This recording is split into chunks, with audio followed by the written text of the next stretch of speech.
you're driving your car and the temp gauge starts to go up and you just keep driving your car. So we're going to talk about why it happens and what you should do. And also what you shouldn't do, which is pretty much every one of those head gasket fixes out there. It's a giant waste of time. It will hurt things, cause more issues, can cause more overheating. If you start overheating, don't keep driving. It's the worst thing you can do because it's only going to get hotter. And once the temp gauge goes up from the normal point, not once it's pegged past the H, is where it's overheating. The normal point is when it's not overheating. So, few things. If you ever see a car with one of these, it has an overheating problem. There is no other reason people put these on cars than they think this is going to help their overheating issue.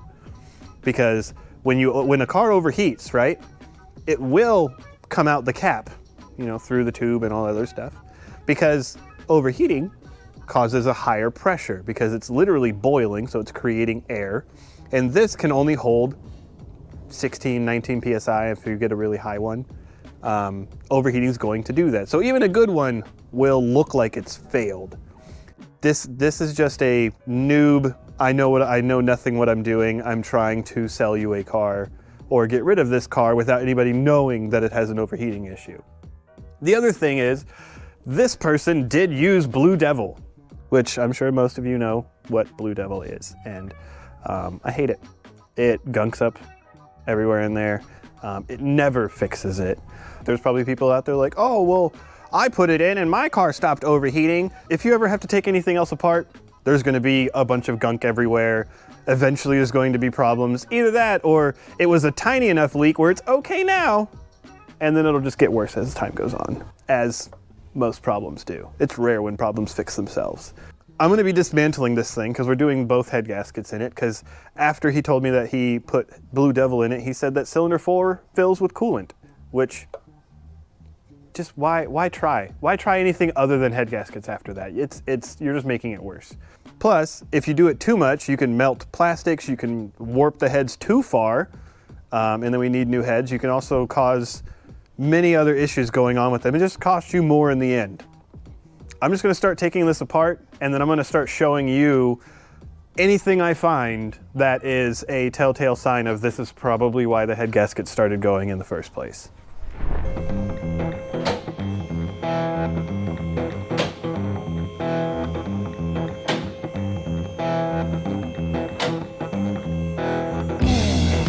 So, lift it, and I was gonna drain the oil and everything like that, but we see this, right? Which there's definitely been coolant leaking down from the back of the cylinder heads. So, that brings up something that I know about these 3.6 liter V6s from Chrysler. Anything with a Chrysler. So these have an inherent problem with the oil cooler, which is in the middle of both cylinder heads under the intake manifold. That seal always fails. It's not if, it's every single one of them are going to have an issue with that, unless you do, like, there might be an aftermarket thing out there that fixes it or something. But I've had many engines where that oil cooler causes an issue with overheating. And essentially, we know the head gaskets are bad because he said cylinder 4 fills up with coolant. Can't really do that with a good head gasket. But this is a thing of what I was talking about before. If it overheats at all, there's a coolant leak. Find it. That's really it. And to replace the oil cooler on this is nowhere near the same price as doing head gaskets. So if this happened first and he actually brought it in here instead of like, oh, Blue Devil's gonna fix it, we probably wouldn't be doing head gaskets. We'd probably just be doing an oil cooler. Because I'd have been like, oh, it's leaking back there. It's probably the oil cooler. Yay.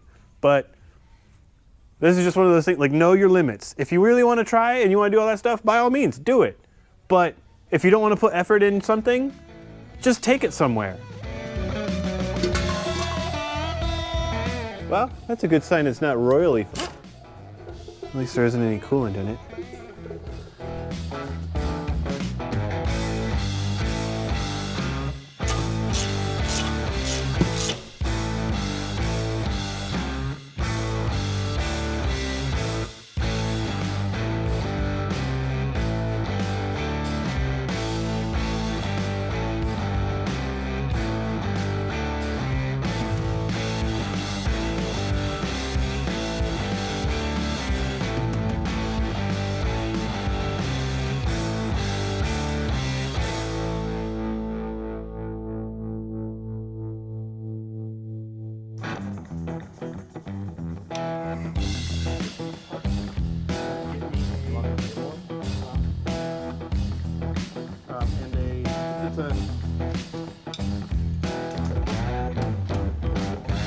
This is exactly what I was talking about earlier, where this is the oil cooler, and these commonly fail and cause either the gasket or something with the plastic on it, but they cause it to overheat because coolant goes through it and oil goes through it, and then it goes down this little valley and it leaks down around the transmission, and most people don't know where the leak is coming from.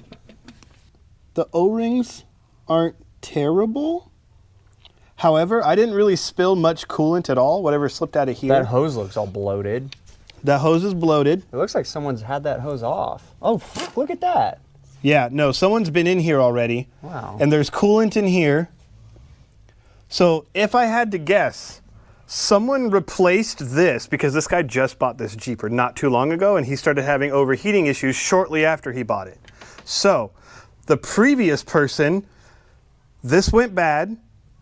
They replaced it. It was still overheating. They sold it. And this poor sap got the worst of it. Because that's really all I can think of with that being like that. Because I guarantee you, I mean, granted, I have my thoughts of Chrysler, but they didn't do that from the factory. This is new. We didn't clean any of this. That's literally how we took it off. And that is very clean under there. And if you look at the rest of the engine, one of these things is not like the other. Yeah. Yeah, and all that broken stuff that I didn't do, that's literally... We should replace this hose too. Yeah. Do they have a metal one of these? We can look it up, but I know that they have kits or something to do a quote-unquote permanent fix. So that's most likely where all the coolant came from, and yeah, he probably bought this with a bad head gasket. How many hours do you think it calls for to replace that knock sensor, dude? The knock sensor? I don't know, it's like 3.5. To get to those? Yeah. Yeah, the intake manifold's not too bad to get off. Yeah. I'm taking extra stuff off around here. You wouldn't have to take half this stuff off because you're there. What's your idea? We need to incorporate ASMR into each one of our videos. No. So we put like a really nice microphone next to the valve cover, and as you're like breaking the valve cover seal loose, it's all like Honda door chime ASMR. Oh, that would be a good one. That would...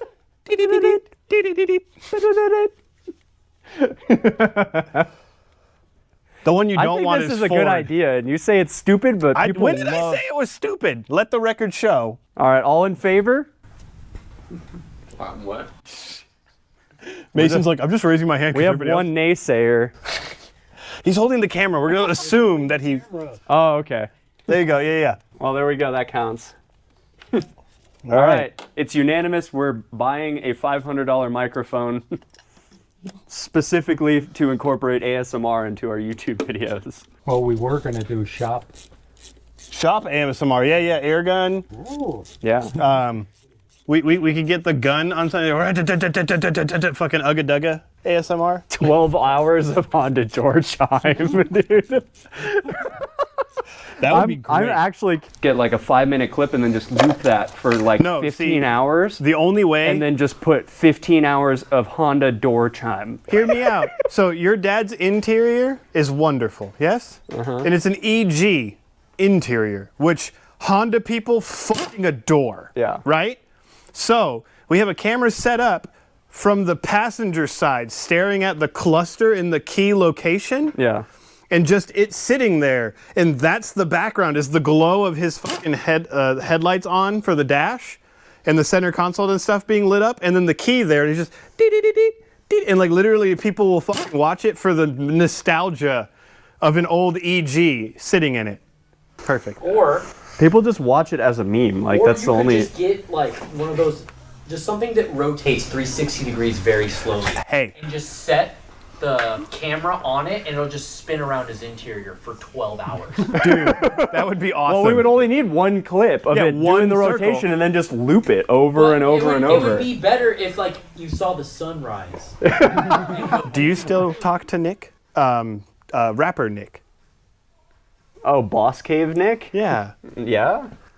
How about we give him the Honda door chime thing, and then remix it, and it's going to be Honda door chime club mix.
might have been more than one cylinder that were bad. So you can tell because of the different colors.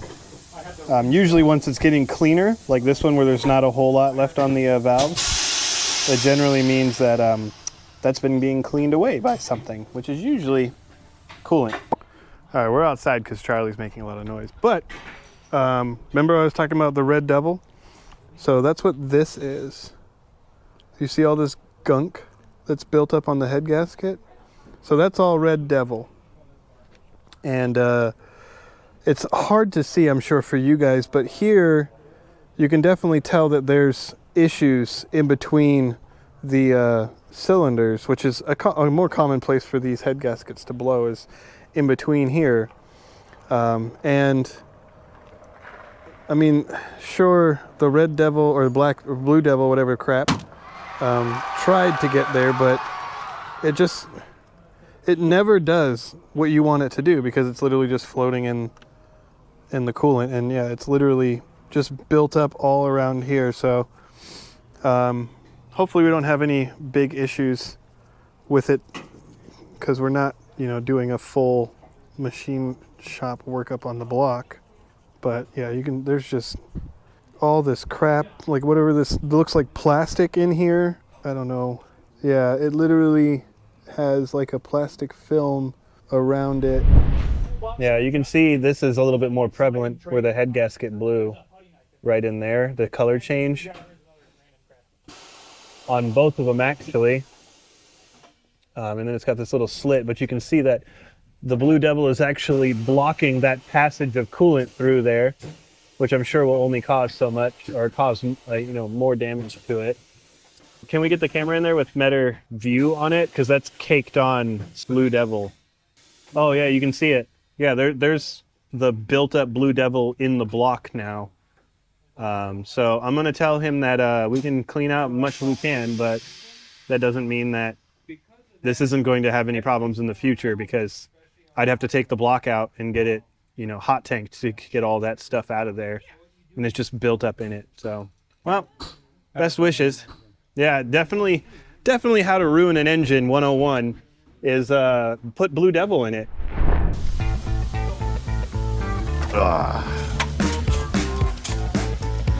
It's like I know what I'm doing. Honestly, this side might not have had a bad head gasket. It might have actually. You can see some of that cleaning away around it. It's not, yeah, that looks clean. Usually this should have like a bunch of carbon buildup if it's untouched from coolant. Oh look, there's more blue devil. There we go. Oh yeah, there's blue devil everywhere. Oh, you can see the same discoloring on the head gasket around there. So now I just have a few more things to take off of these before we take them to the machine shop. And then we're gonna put everything back together. And we might be getting him a new oil cooler just because those things have so many problems. And then I'm gonna try to clean out the blue devil as best as possible, which he already knows. So we're not gonna do a together video. This was more a don't Band-Aid a head gasket video. You gotta fix it, sorry.